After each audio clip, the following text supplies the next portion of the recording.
Man salaka tariqan, siapa yang melewati suatu jalan, yaltamisu fihi ilman, di jalan itu dia cari ilmu, sahalallahu lahu bihi tariqan ilal jannah, dimudahkan Allah jalannya menuju surga. Yang membuat kita tidak masuk surga malam ini cuma satu saja. Apa? Belum mati. Yang mau masuk surga silakan mati duluan. Wala tamutunna illa wa antum muslimun, jangan mati melainkan dalam keadaan asyhadu an la ilaha illallah wa asyhadu anna muhammadan rasulullah. Siap jaga persatuan, siap teruskan program silaturahim DKM, siap hadiri maulid keliling tiap bulan. Ingat, kita ngomong siap di masjid, jangan ada dusta di antara kita. Disaksikan oleh para malaikat pertemuan kita malam ini. Betul? Kalau ada yang nantang-nantang, mana malaikatnya? Mana malaikat? Jangan marah, diam aja, senyum aja, diamin aja. Kalau dia tetap nantang, mana malaikatnya? Tenang, malaikat maut sudah di jalan, bro. Nanti sampai akhirnya kau juga akan mati. Gagah, perkasa, berkuasa, punya uang, terkenal, populer, kaya raya, sampai masanya tua, sampai masanya sakit, sampai masanya mati. Dulu pakai proses begitu, muda, kaya, tua, sakit, mati. Sekarang enggak panjang-panjang, masuk rumah sakit, mati. Bahkan ada yang enggak perlu sampai masuk rumah sakit, sedang minum kopi, mati. Sedang ceramah, mati. Sedang tegas, mati. Mati tidak perlu dicari, karena dia insya Allah akan datang sendiri. Betul apa betul? Ainama takunu, dimanapun kamu berada, yudrikumul maut, kematian akan mendatangi kamu. Walau kuntum fi burujim musayyadah, walaupun kalian berada di dalam kotak yang dipaku. Begitulah perbuatan orang musyrik jahiliyah dulu. Dia buat kotak, kemudian dia paku, dia masuk ke dalam. Ditanya sama temannya, kenapa kau bersembunyi dalam kotak yang dipaku? Mudah-mudahan aja malaikat maut nggak bisa masuk. Siapapun akan mati menghadap Allah. Michael Jackson masuk ke dalam kotak hampa udara, berharap tidak mati, mati juga. Semuanya akan menghadap Allah. Tinggal lagi apa yang akan kita bawa menghadap Allah. Ini pelajaran yang kedua dari buku belah buku kisah saat maut akan menjemput. Bacaan-bacaan maulid tadi yang diulang-ulang oleh para habaib dan kiai alim ulama, didengar oleh telinga, maka itu akan terngiang-ngiang waktu kita nanti mau sakaratul maut. Jadi kalau ditanya orang, ngapain maulid lagi, maulid lagi, maulid lagi? Ini kan bukan Rabiul Awal lagi. Ini sudah Jumadil Akhir, Rajab, Sa'ban. Kenapa kalau pertemuan ada baca maulid? Berharap syafaat Rasulullah sallallahu alaihi wasallam. Mudah-mudahan saat mau sakratul maut itu, orang yang suka bersolawat dibantu waktu sakratul maut ringan. Allahumma hawwin alaina fi sakaratil. Ketika ruhnya keluar, lalu kemudian pertanyaan mungkar nakirnya dapat solawat dimudahkan. Marabbuka, man nabiyuka, ma imamuka, ma qiblatuka, man ikhwanuka. Kemudian nanti ketika dibangkitkan di padang mahsyar, idza sama'um fatarat wa idzal kawakibun tasarat wa idzal bi'aru fujirat wa idzal quburu bu'sirat. Ketika dibangkitkan di kubur dimudahkan. Ketika ditimbang amalnya, fa amma man saqulat mawazinuh, siapa yang berat timbangannya, fa huwa fi 'ishatir radiyah, maka dialah hidupnya diridhai Allah. Tapi jangan gara-gara ayat ini ibu enggak diet lagi. Kenapa? Kan yang berat timbangannya hidupnya diridhai Allah, Pak Ustaz. Timbangan amal maksudnya, bukan timbangan badan. Orang yang bersolawat maka dimudahkan nanti ketika hisab, wal afwa indal hisab. Orang yang banyak bersolawat dimudahkan ketika meniti titian ihdinas siratal mustaqim. Orang yang banyak bersolawat, maka dia paling dekat nanti di surga Jannatul Firdaus. Aqrabu majlisan, dekat majelisnya. Jadi kalau ditanya, kenapa maulid? Majelis maulid itu sesungguhnya adalah majelis sodakoh.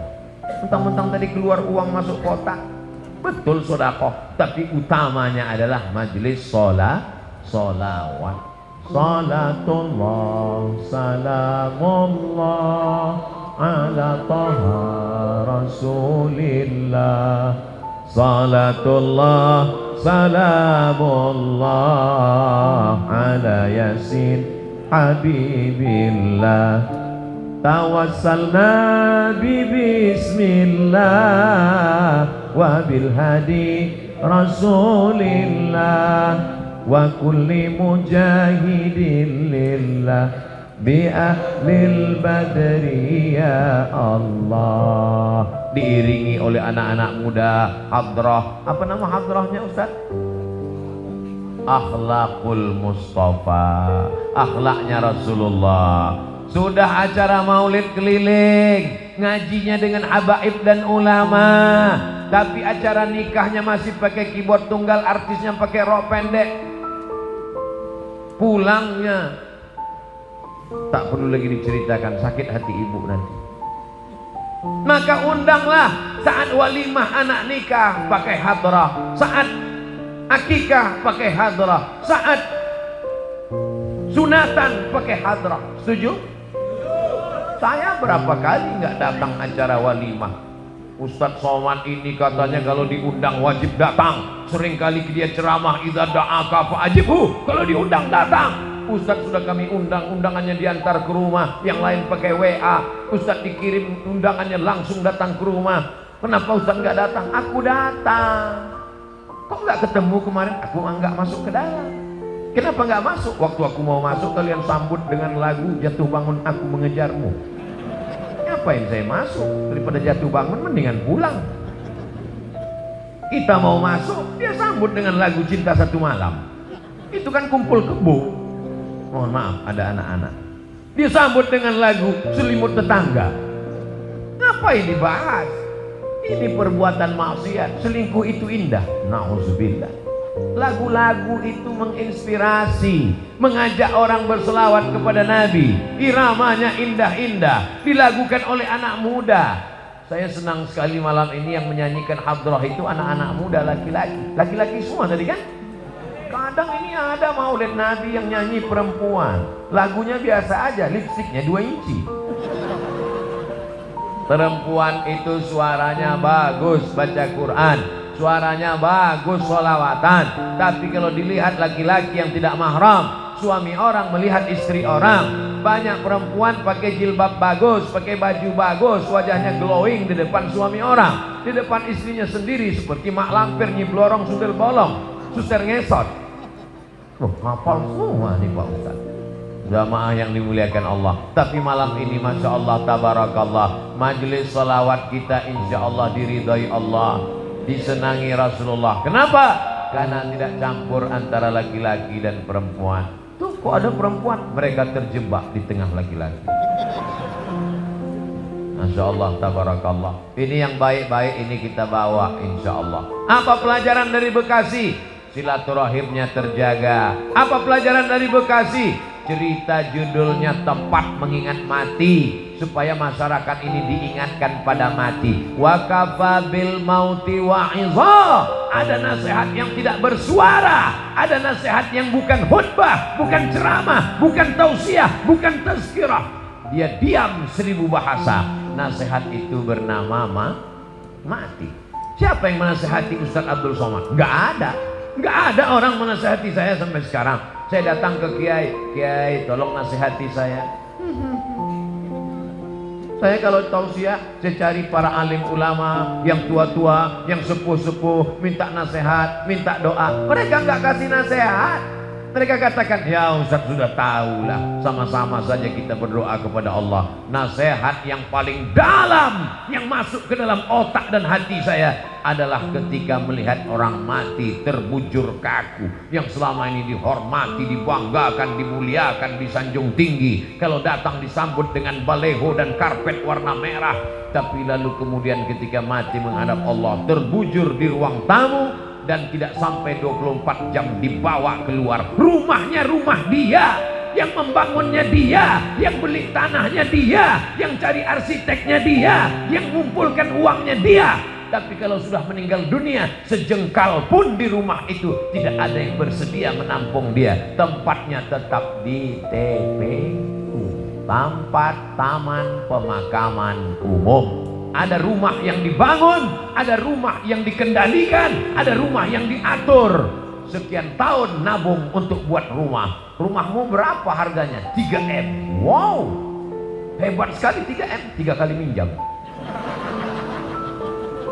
Ada rumah yang tidak pernah kita lihat, rumah yang tidak pernah kita jenguk, rumah yang tidak pernah kita pedulikan, tapi kita akan tinggal di sana. Lebih lama di rumah kita atau di taman pemakaman umum? Saya tanya sekali lagi, lebih lama tinggal di rumah yang kita bangun atau lebih lama di kuburan? Lebih lama di kuburan. Di rumah kita paling kita tempati. Ada orang menempati rumahnya sampai 100 tahun? Nggak ada. Paling kita tempati rumah kita itu paling lama 50 tahun. Itu pun kalau umur kita 75 tahun. Umur 25 bangun rumah atau mewarisi rumah bapaknya. Kita cerita bukan rumah bapak kita, bukan rumah kakek kita, rumah kita. Kita tempati cuma 50 tahun. Setelah itu kita masuk liang lahat. Yang meninggal tahun 1945 saat ditembak oleh Belanda. Sampai sekarang berarti dia sudah dikubur berapa tahun? Maka sampai masanya nanti hari kiamat, ada yang di liang lahat sampai 100 tahun, ada yang sampai 1000 tahun lamanya. Apa yang sudah kau persiapkan? Amal jariah. Yatsba'ul mayyita salatun, yang mengiringi mayat sampai ke liang lahat ada 3. Ahluhu, istrinya ikut mengiring, anaknya datang, jamaah semua datang, tapi cuman sampai ke pintu liang lahat. Setelah itu mereka masukkan ke dalam. Setelah itu mereka kemudian naik ke atas. Mereka ambil pacul, cangkol dan skop. Mereka katakan mari kita timbun, kita injak biar padat. Setelah itu ditancapkan kayu nisan. Setelah itu mereka pun berdoa. Setelah itu mereka pun pulang ke rumah. Anaknya nangis pada hari yang pertama. Hari kedua dia mulai tersenyum. Kirim rek spasi lucu, kirim ke 9090. Tapi kalau anakmu soleh, dia akan bangun di tengah malam. Rabbi firli wali walidayya warhamhuma kama rabbayani shaghira. Gimana anak ibu? Ingat dengan suami ibu? Ingat dengan ayahnya? Alhamdulillah Pak Ustaz. Malam-malam saya bangun jam 2, saya dengar di samping kamar ada baca Yasin. Yasin wal Qur'anil Hakim innaka laminal mursalin ala siratim mustaqim tanzilal azizir rahim. Lalu saya pun bangun Pak Ustadz. Senangnya hati saya, anak saya baca Quran untuk ayahnya. Begitu saya buka pintu kamar, ternyata TV belum mati Pak Ustadz. Mudah-mudahan anak kita termasuk yang tetap kirim Yasin untuk kita tiap malam. Kita pesankan ke mereka supaya tahajud, berzikir, berdoa. Ya Allah, sampaikanlah pahala tahlilku. La ilaha illallah tahlil, subhanallah tasbih, tahmid, alhamdulillah, takbir, Allahu akbar, salawat. Lalu kemudian dia bawa anak istrinya baca Quran. Wa idza khatimul Qur'ana, kalau dikhatamkan mereka Quran 30 juz, fahuwa hasanun, sepaling bagusnya sekhatam Al-Quran 30 juz. Kalau tidak sanggup khatam Quran, likulli syai'in qalbun, segala sesuatu punya hati. Wa qalbul Quran, hatinya Al-Quran adalah Yasin. Dan kalau tidak sanggup baca Yasin, Ummul Quran Al-Fatihah, level paling tinggi sekhatam. Tak sanggup sekhatam Yasin, tak sanggup Yasin, Ummul Quran. Itulah tadi yang Pak Bupati mengajak kita, mari kita bacakan suratul Fatihah. Fatihah pun tidak mau. Innalillahi wa inna ilaihi raji'un. Apa yang kau balaskan untuk ayahmu? Berapa kali dia tidak jadi ganti baju hari raya demi uang sekolahmu. Sekolahmu memang online, tapi bayarannya offline. Berapa kali ibumu tidak jadi hari raya buat kue demi untuk sekolahmu, demi untuk air susumu, demi untuk makan minummu. Meregang nyawa dia melahirkan.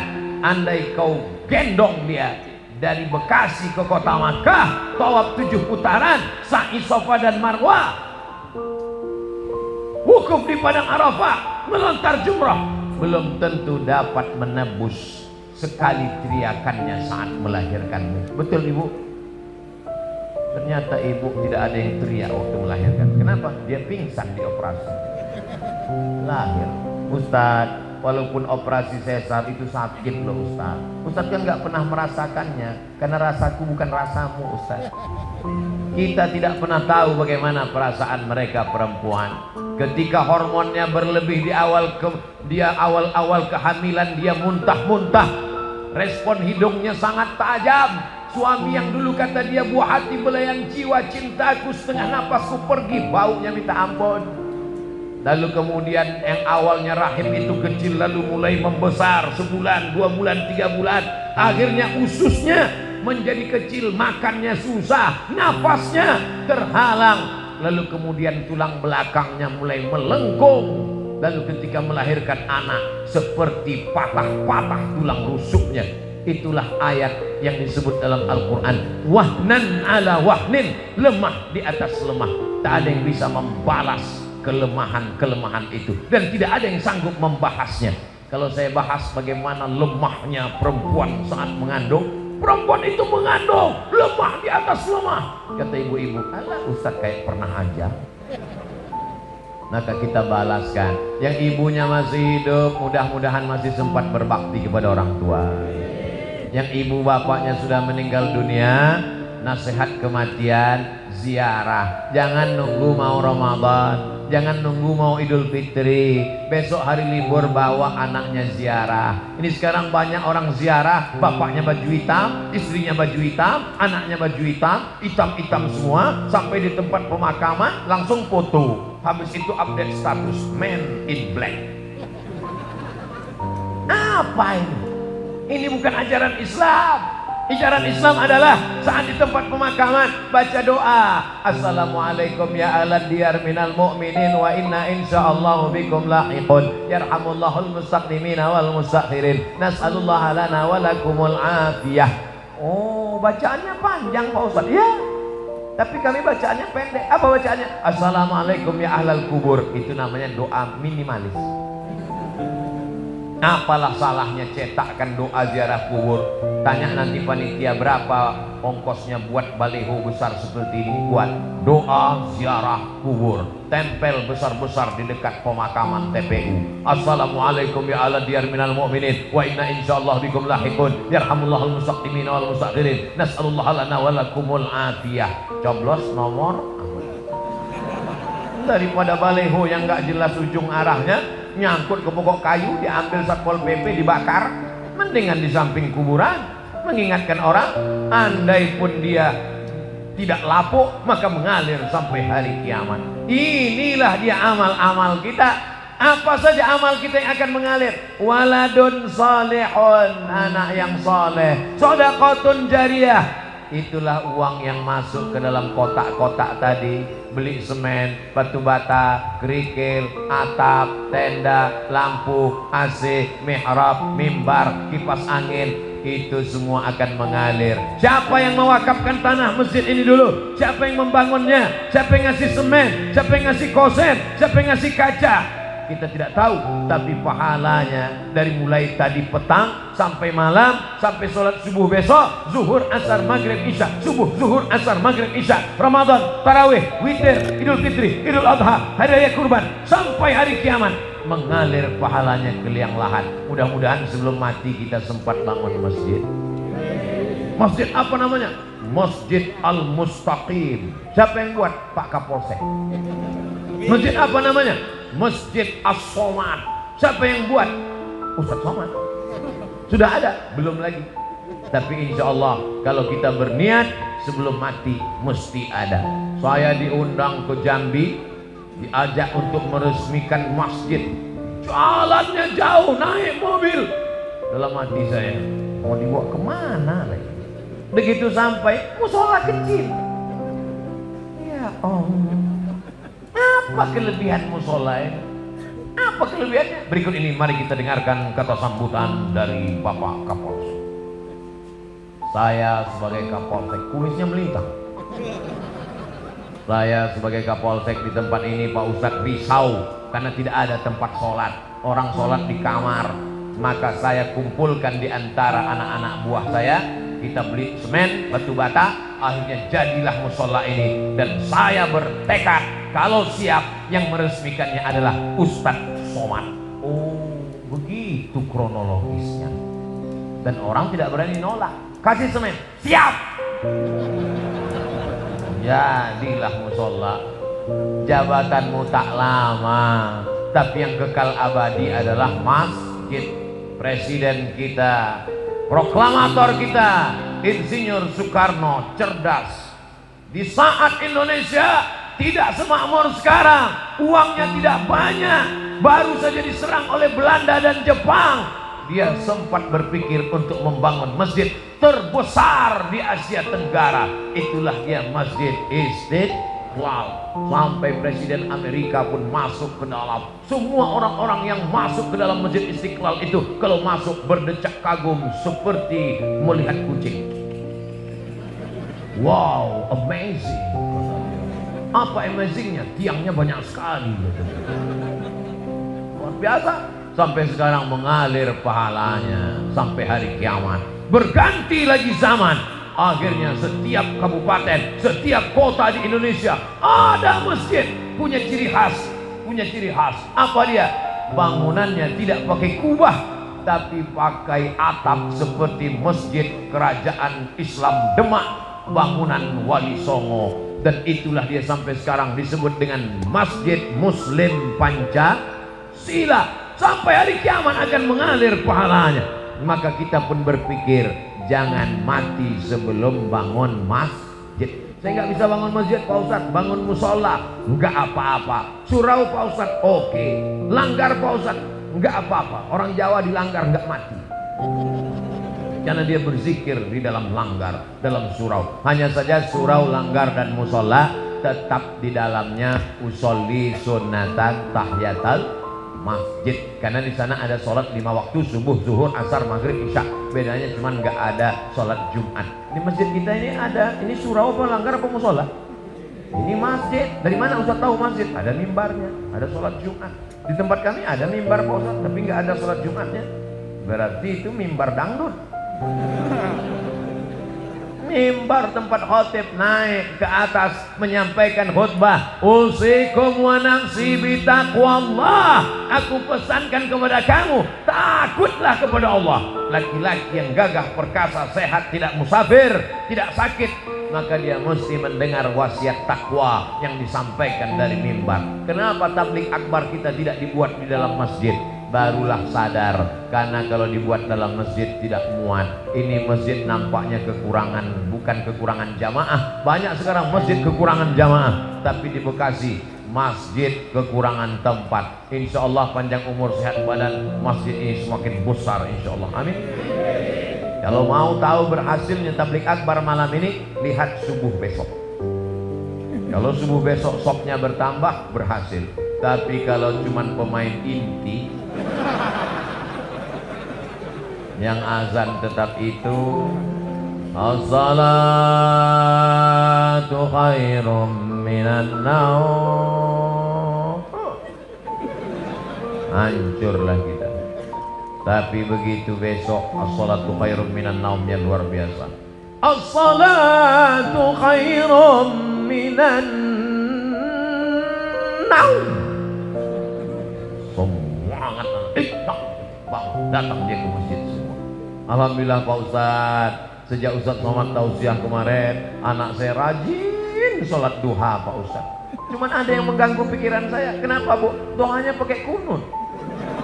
Itu namanya subuh kesiangan Bu. Pas ditanya sama ibunya, kenapa kamu sholat subuhnya jam 8? Masih syukur aku sholat subuh, kawanku gak sholat sama sekali.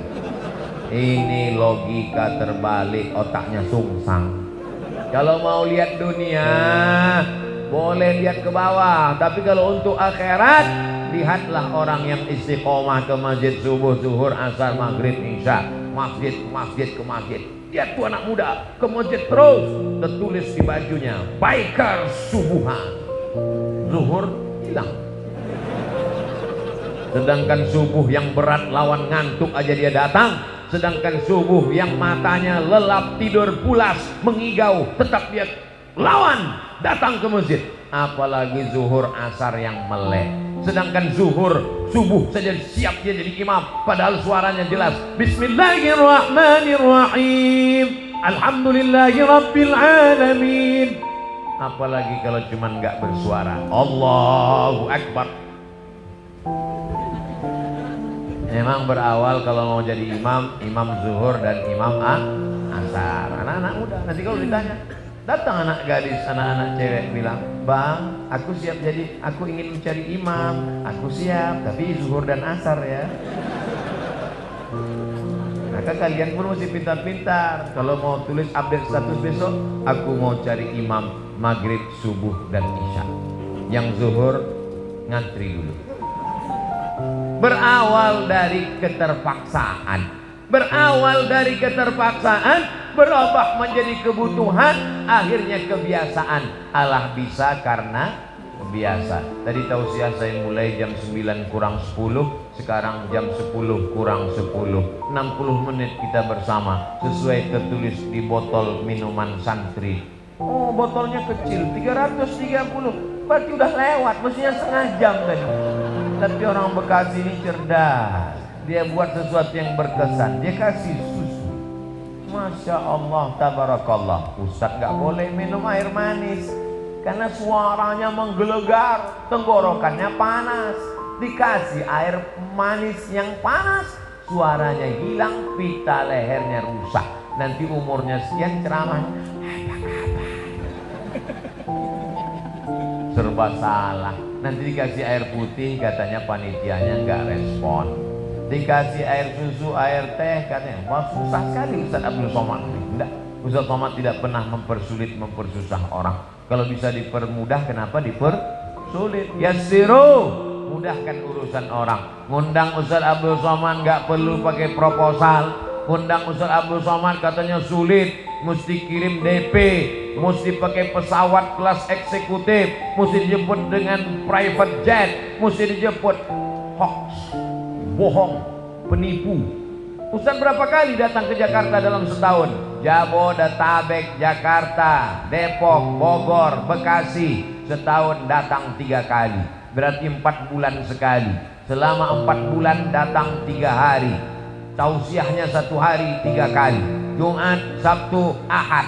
Jumat 3 kali, pagi, siang, malam. Sabtu 3 kali, pagi, siang, malam. Ahad 2 kali, pagi, siang, besok pulang. 3 kali, seperti makan obat. Bapak Ibu yang dimuliakan Allah Subhanahu wa taala, kebersamaan kita malam ini di halaman masjid mudah-mudahan membawa kita istiqomah, anak-anak kita menjadi anak para penghafal Quran. Apa yang disampaikan Ustaz Abdul Somad waktu di Bekasi, silaturahim. Yang kedua, ingat mati. Yang ketiga, bagaimana menyelesaikan masalah di negeri kita ini. Ingat ketika negara Palestina dijajah, ketika itu seorang ulama besar bernama Imam Abu Hamid Al-Ghazali meninggal tahun 1111. Mudah ingatnya, 1111. Banyak orang mengkritik Imam Ghazali. Kenapa dia tidak ikut berperang melawan tentara yang menjajah Palestina? Imam Al-Ghazali menulis kitab Ihya Ulumuddin. Palestina dibebaskan oleh Salahuddin Al-Ayyubi. Salahuddin, orang barat susah menyebut Salahuddin, menyebutnya Sultan Saladin. Salahuddin Al-Ayyubi. Kapan Salahuddin Al-Ayyubi lahir? 1138. Ingat itu. Ternyata doa dari seorang ulama yang mustajab wali Allah melahirkan seorang pemimpin yang luar biasa. Urus saja salatmu, urus zikirmu, urus makanan halalmu, anak-anakmu ini akan menjadikan negeri ini baldatun thayyibatun wa rabbun ghafur. Kalau engkau sibuk komen dengan medsos, kau akan kalah dengan buzzer, karena mereka punya akun banyak luar biasa. Jadi kami nanti kalau Ustadz Somad caci maki gimana? Kalau kau sanggup balas, balas, berikan klarifikasi. Kalau kau tak sanggup balas, doakan kepada Allah. Allahumma hdi qaumi fa innahum la ya'lamun. Tapi kami nggak tahan Pak Ustadz, emosi kami Pak Ustadz. Kalau nggak tahan, nggak usah main handphone. Daripada jantung koroner nggak mati, cuma setengah mati.